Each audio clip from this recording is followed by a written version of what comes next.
Can you guys hear that thunder? Don't adjust your lighting.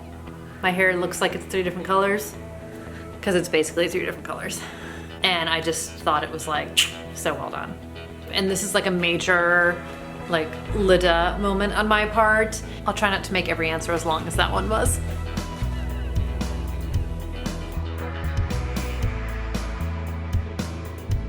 Hey everybody, what is going on? It is Audrey and welcome back to Chapter and Converse. If you are new here, welcome to the channel. I have not filmed a video in forever. So apologies in advance. I am like a rusty old nail right now, but I just have been not in a headspace to film a video. I did not intend to take the month of June off, but I kind of did because I just felt super depleted. My creativity has been in the toilet. Work has been insane. I have been trying to get to my writing, which I have been doing. It's just kind of been a crazy couple of weeks. And the last thing I was finding myself having any energy to channel into was filming. And I didn't want to just put out some crappy old videos of me being in a mood because I felt like I had to put stuff out into the world. So we're back with the mid-year freakout tag, and I was kind of freaking out for a while, but here we go.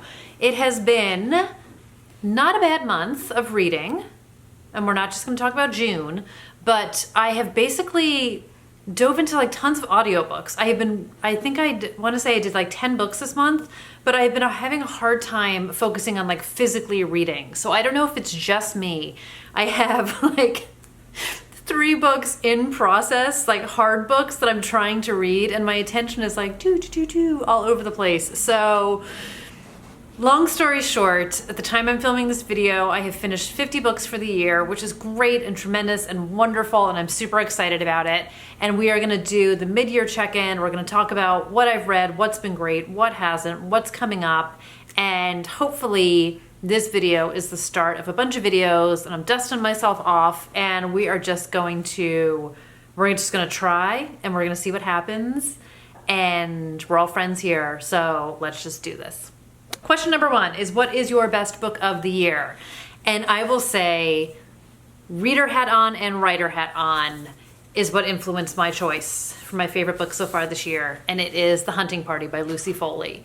And I've had this book since last year. I have no excuse for why I haven't read it, but this book blew me away on 2 different fronts because I thought it was so well written, and I just completely fell in love with Lucy Foley as an author, and I just devoured the story. And this is a very and then there were none, excuse me, my most favorite trope story with a ton of unlikable characters who are friends from school who have gotten together, as they do every year on New Year's Eve weekend, and they wind up kind of getting snowed in at this hunting lodge.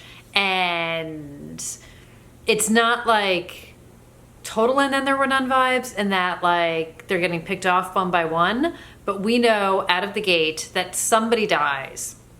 And then we go backwards in time and forwards in time until we get to the point where we find out who it is and what exactly happened. And I thought this was so clever in so many different ways. My favorite, well, there's so many favorite things about this book. One of my most favorite things that Lucy Foley did in this book that other authors totally get wrong is we know somebody dies out of the gate, but we don't know who it is. We don't know if it's a man or a woman. We have no concept. So literally anybody could be the victim and anybody could be the killer, and I loved it. And again, I thought she did just these unlikable characters brilliantly. I completely related in ways to the connections you have with people that you went to school with, university, college, not in the sense that like my friends and I were like this, but like those connections that you have and the pressure you are to be the person that you used to be or people thought you were, or how people still look at you the same way and haven't acknowledged that in the past 10 years you have changed in any way, and how complicated and incestuous those friendship relationships can be. I just thought it was great. Next question is the best sequel you read, and it is, I've only read 2 sequels this year, so it was a 50-50, but I picked The Hand on the Wall by Maureen Johnson, and this is the 3rd book in the Truly Devious series, and news flash, apparently there's going to be a 4th book now. So much for the trilogy, but this was such a good series. I'm not mad about it. And I can't say too much about it because it is the 3rd in a series, but it is a book series about this character named Stevie, and she goes to this elite boarding school called Ellingham, and she is obsessed with this mystery that took place in the 30s at Ellingham when the headmaster's wife and daughter were kidnapped. And eventually his wife's body was found, his daughter's body was never found. Someone was convicted of the crime, but it didn't all quite totally make sense, and there was a lot of other stuff going on. So Stevie is committed to figuring out the whodunit of that mystery. It's the only reason she wants to come to Ellingham. She's obsessed with true crime. She is smart and sassy and funny and determined and just all the things. And I love her so much. And of course, when she gets to Ellingham in the 1st book in the series, a murder happens in real life or in real time, present day as well. It is told in dual timelines. It is a mystery that transcends all 3 books. There's a whole other cast of characters in the present tense. I just absolutely love it. Obsessed. It was such a great finale. It tied everything together beautifully. I don't quite know what the 4th book is going to be because the 3rd book was always intended to be a trilogy, and Maureen Johnson plotted it as a trilogy. So we shall see. But I absolutely loved this book. I thought it was amazing. I listened to the audiobook of it. So well done. Highly recommend the entire Truly Devious series. The next question is, what is a new release that you haven't read yet, but you want to? And for me, I have He Started It by Samantha Downing. And she wrote My Lovely Wife, which was one of my most favorite books of 2019. And this actually was on my nightstand. I pulled it off for this. I only read the first page of it because I was doing like I don't quite know what I want to read next kind of a vibe. But the first paragraph of this, I was like, yes, this totally feels right. And this is about 3 siblings. I'm doing 3 siblings. Guys, I haven't filmed in forever. And their grandfather dies, and he sends them on like this crazy cross-country road trip that they have to go on to scatter his ashes. And I think like in order to like get their inheritance or to like get the end of the will, or I don't even know, but he forces them all to like come together, and it just sounds super twisted. And it says, of course, reuniting after all this time brings back memories of that ill-fated trip, because they went on this road trip with their grandfather when they were younger. And it says, memories of what went wrong. But that's not all they have to worry about. Someone is following them. Each of them is keeping secrets. All of them are too aware of what happened last time, because you can't inherit the money if someone kills you first. So I have heard great things about this book. Again, I was obsessed with My Lovely Wife. So this came out, I'm sitting here holding it, and I need to read it. The next question is, what is a new book that is coming out in the second half of the year that you need to read? And I have 2, because one of them is like so on the line. So Riley Sager's Home Before Dark came out on June 30th. It is in the mail.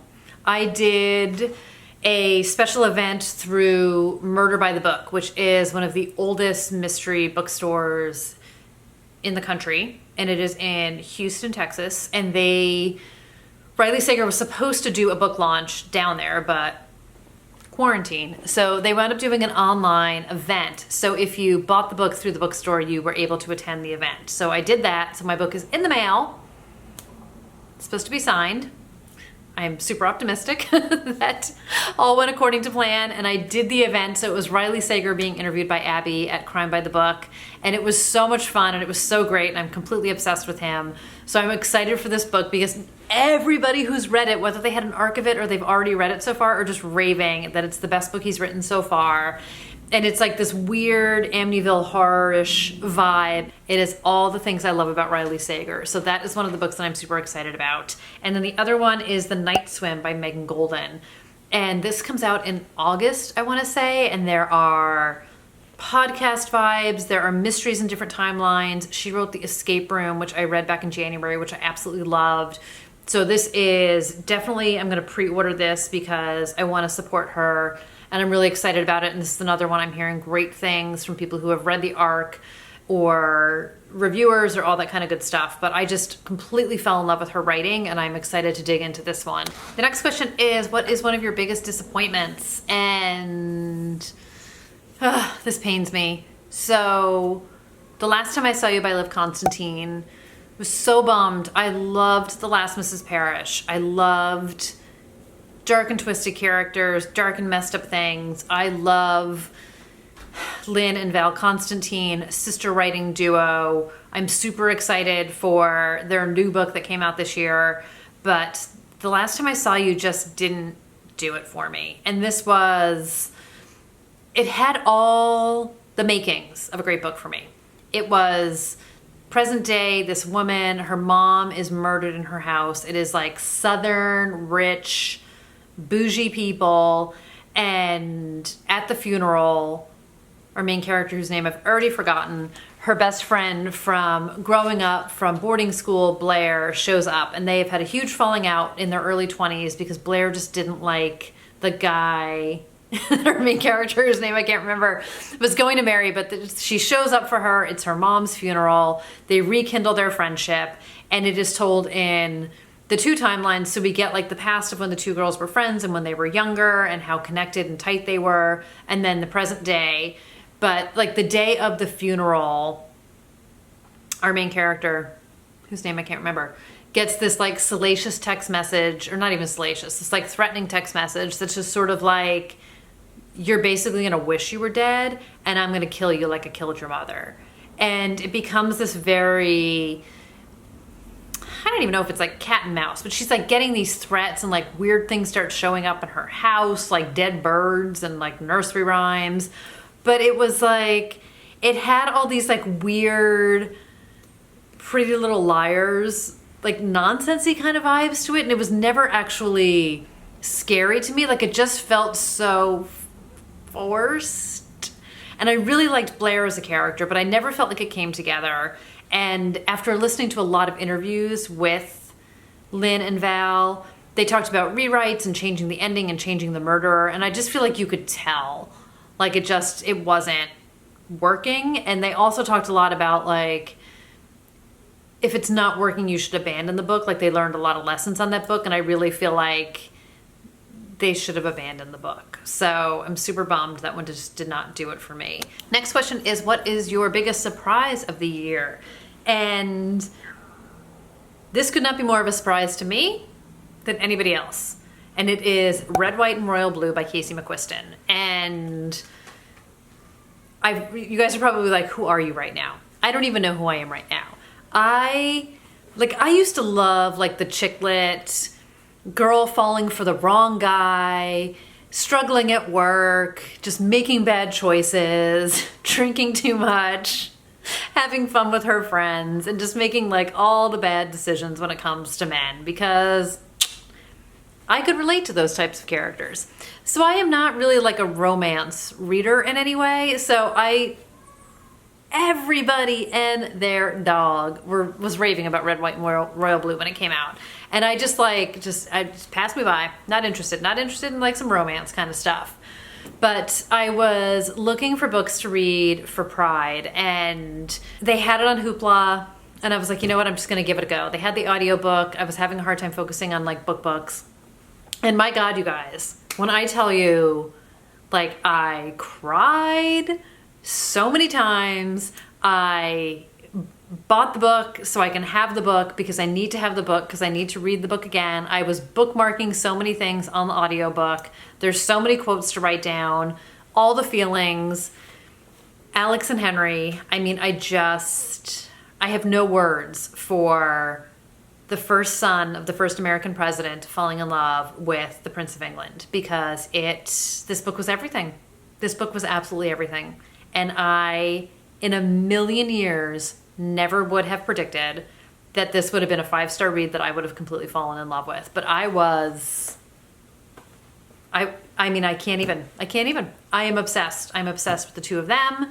I'm obsessed with their story. The two of them, yes, but then the entire cast of like characters surrounding them, and his sister and best friends and Henry's best friend and Henry's sister B and his mom and just like all of it. And there's just like, there's so many different things going on. So it's so much about the relationship, but it's about family. It's about politics.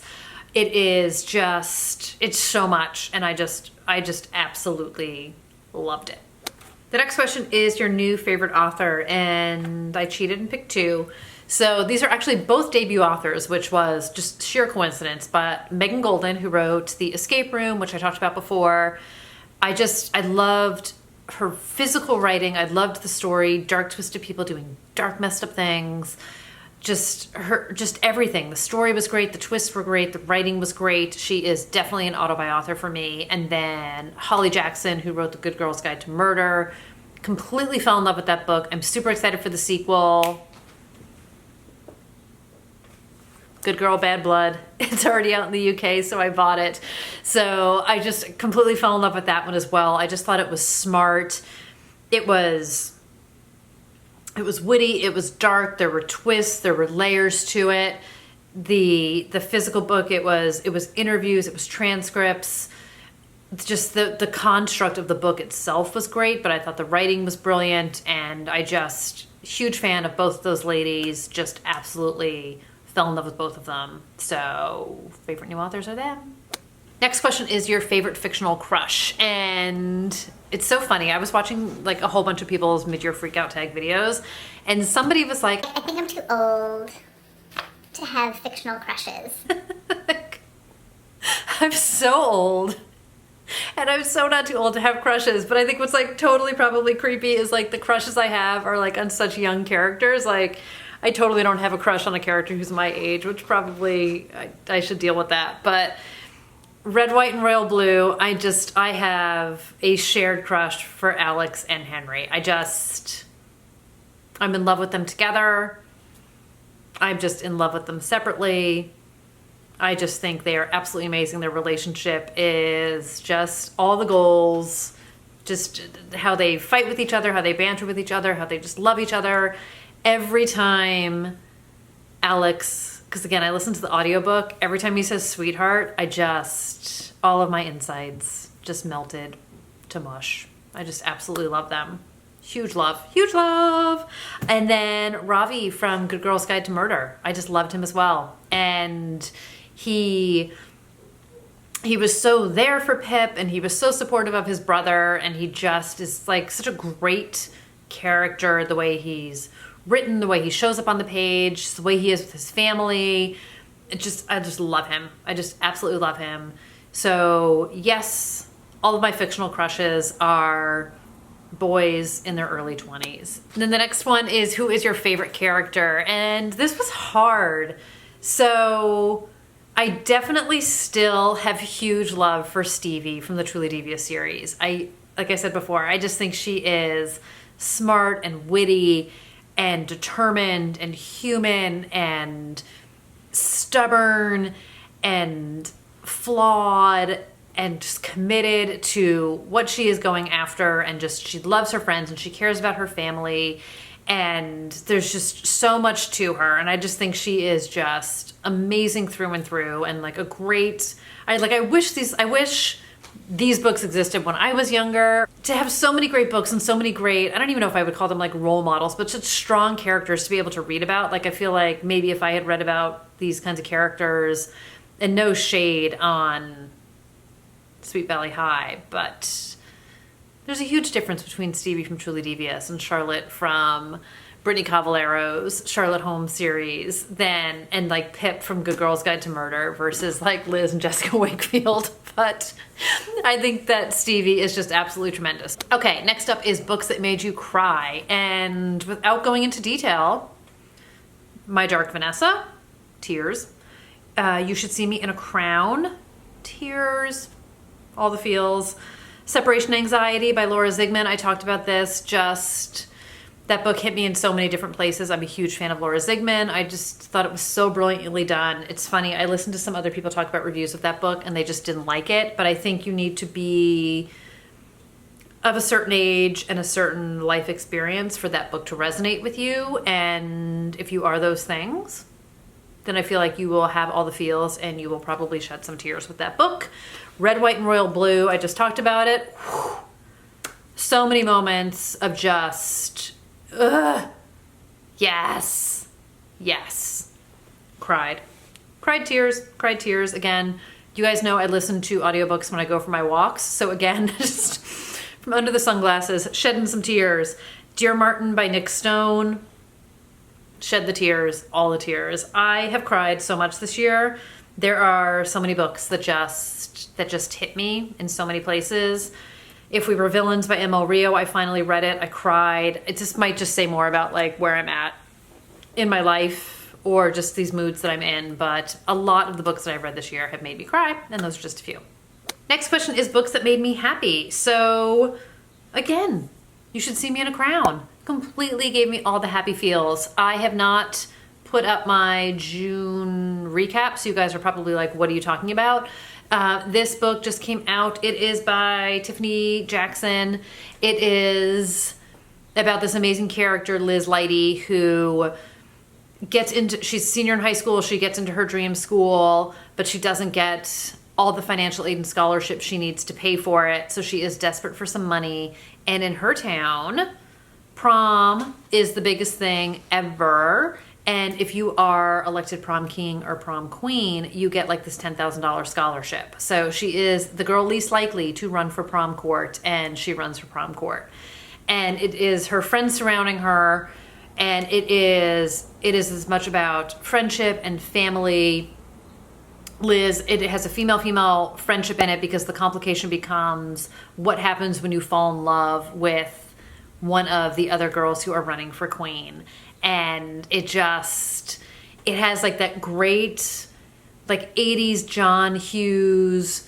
It totally has that like Say Anything boombox moment to it, but it's so like, what are all the right words? It's timely, it's modern. It talks about so many issues. It completely has like those Mean Girl vibes to it, with just like crappy people in high school, and it warmed my heart in so many ways. And it was like I cried from a place of happy for this book. So that book made me super happy. The next question is, what is the most beautiful book that you have read? And I feel like this is not going to resonate with everyone, but I am obsessed with this cover of If We Were Villains by M.L. Rio. And when I bought this book, there is the cover that like everybody has with like the skull on it, and I'll try and pop a picture of it in, which was one of the options, but like this is the book that I wanted, and I just love the simplicity of it. I love the little vines and the flowers, and it just gives me so much joy to see this version of the book. So I just think the plain, the black and white, the simplicity of it, I just love it. And this was like likened to The Secret History, which is one of my favorite books of all time. And I finally read this, and I haven't put up my review of it. I haven't like put up my June review yet, but I loved it. And I get why people have issues with it, and I get why people don't like it, and I get why people struggle with parts of it. But this book hit me in a lot of the right places, and you're just gonna have to listen to my June review to hear more. And the last question is, what book do you need to read by the end of the year? What book do you want to read by the end of the year? So let's be honest, all the books. I just filmed a book haul video, which you guys are going to see soon. So many books in there. And then I have put together my books that are coming out in 2020, because I need to film that video as well, because I could not be more behind in life. But I need to read His and Hers by Alice Feeney, In the Mail, spoiler alert. The End of Her, Sherry Lapina's got a new book. Alex North has a new book. I haven't read Alex North's last book, The Whisper Man, so I totally need to read that. I need to read The Girls' Weekend by Jodie Gurman came out. Night Swim, 50/50 by Steve Kavanaugh. He wrote 13, which I am obsessed with. I have Twisted. It's out of sight, but I need to read that as well. Lisa Jewell has a new book. I talked about Ruth Ware before. Nick Stone has a new book. Frederick Bachman has a new book. V.E. Schwab, The Invisible Life of Addie LaRue. I'm super curious about that as well. Tana French has a new book. Lisa Unger has a new book. I could just go on and on and on. So many books, so many people, so much stuff is coming out this year. I want to read all of the books. So let me know how you guys are doing. Let me know what's going on with you. Like I said, it has been a long time since I have hopped on here and we have chatted. So let's catch up down below, and I will see you guys in the next video. I hope you guys are doing well. I hope everyone in your universe is doing well. I am sending you all the loves and hugs. So take care, guys, and I will see you really soon. Bye, everybody.